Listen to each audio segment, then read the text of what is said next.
Welcome to part 2 of the case of Matt Sierra, who is being charged with allegedly unaliving Alexis Pickett and her unborn child, as well as the dog in her home. Let's get right back into where we left off in the criminal complaint. We were speaking about Alexis locking her car. The neighbor went on to state she said her neighbor had done that since her vehicle was broken into. MM said she didn't see her neighbor much even since she moved in. She would see her mow her yard or take the garbage out from time to time. She never had parties, loud music, or noise. MM was asked if she had seen any males other than the one she mentioned earlier at her neighbor's residence, and she shook her head no. Officer Lange was also approached by a female named C.E., who previously lived at Taylor Street, that told him there had been electrical issues there before. Nick Schumann with the La Crosse Housing Authority was sent a link to upload the documentation of maintenance requests and annual inspections completed by the Housing Authority. Investigator Radant reviewed the forms, and there didn't appear to be anything wrong with the electrical components, and everything had passed inspections. The electrical inspections typically consist of staff using an electricity reader to show there is current and document when lights and other items are working when turned on per Nick. The inspection that was completed when CE moved out showed that all electrical areas were marked pass. There were multiple fails on the form that Nick said could have been related to holes, stains, and damage. He said it wouldn't be anything more extensive than normal wear and tear. Anything that would have been marked as fail when CE moved out would have been corrected prior to Alexis moving in. The Housing Authority maintenance employees would fix these issues unless it was something more extensive, such as electrical issues where a permit would be needed. The Housing Authority will then hire that out. There was a note on the maintenance report from September 18, 2025, stating GFI where washing machine would be. Nick stated the Housing Authority is replacing all the outlets near the washing machines with GFI outlets, as it is a new requirement by the Housing Urban Development. On November 18, 2025, at approximately 5:34 p.m., investigator Radant made contact with LCFD firefighter Cole Wiggert, who advised he moved the mattress spring and saw Alexis lying on the ground on her back. I asked the firefighter Wiggert to explain what he saw and when entering Alexis's room. The door to the bedroom was on the north wall of Alexis's bedroom. Therefore, when entering the room, the firefighters would have been facing south. Firefighter Wiggert said that the drywall was already off the ceiling when they entered the room. He noticed what looked like two dressers, one on the north wall and the other appeared to be on the east wall.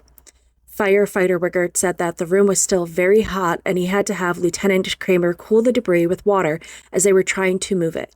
He pulled apart what was left of the dresser on the east wall and only saw embers.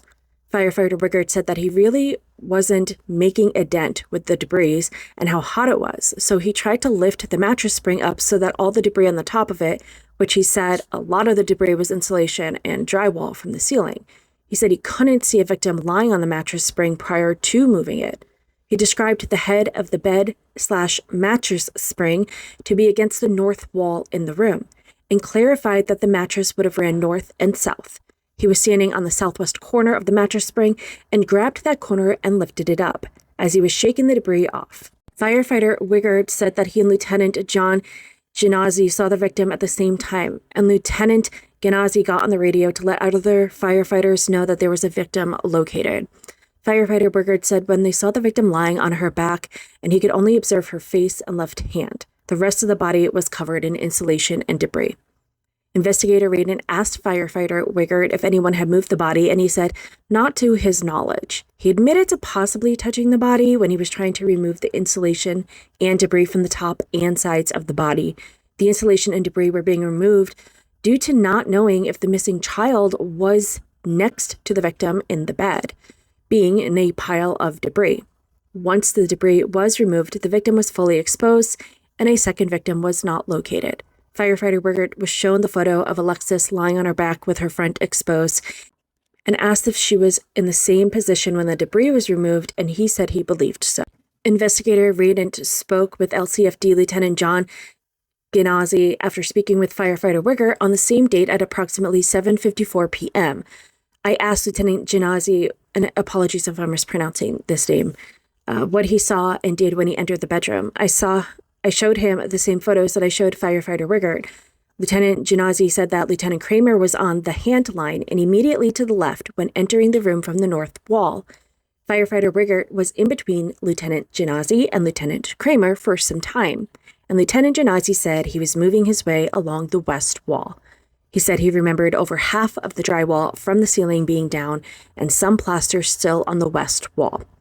Lieutenant Genasi said he was mostly stationary in the northwest corner of the room.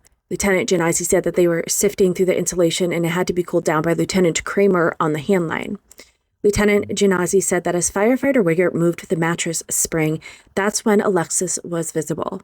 He remembered first seeing Alexis on her back and her right leg may have been bent up. He remembered, this is a little forewarning, this is some gruesome details that are about to come up. I just want to let you know.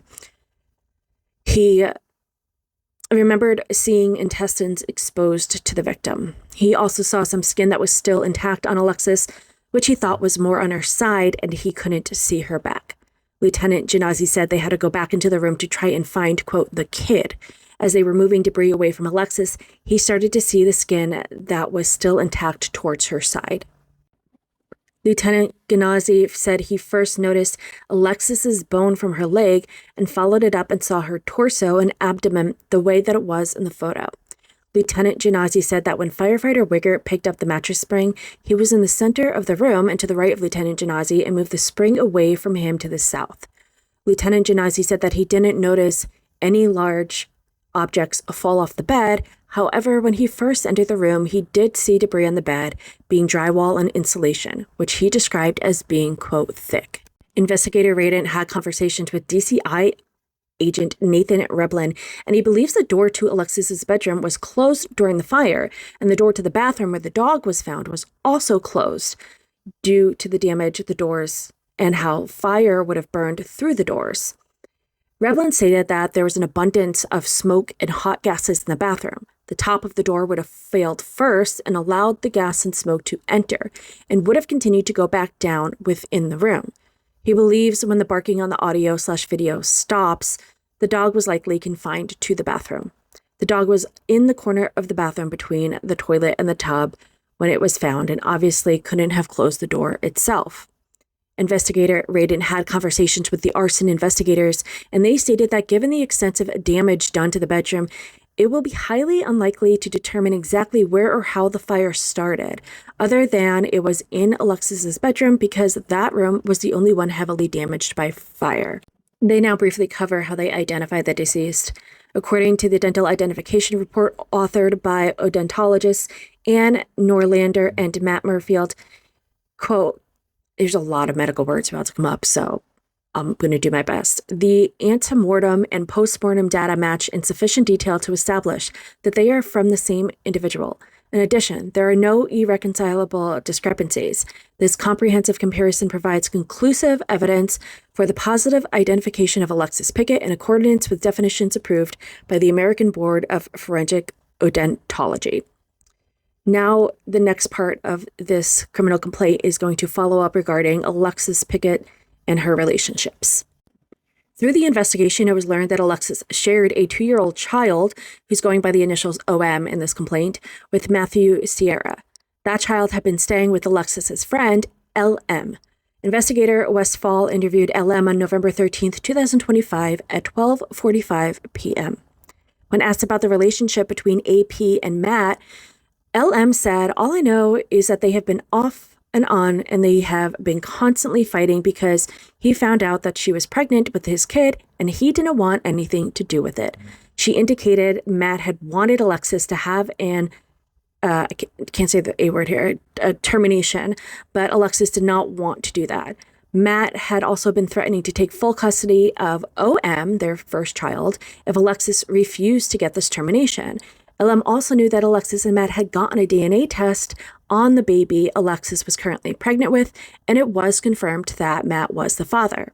LM said that Matt, quote, freaked out when he found out Alexis was pregnant, as Alexis had called LM and was crying as she informed LM she was pregnant again, and Matt wanted her to have a termination, but she did not want to have a termination. This is going to be the end of part 2. I will see you over in part 3. Remember to like, follow, share. Thank you.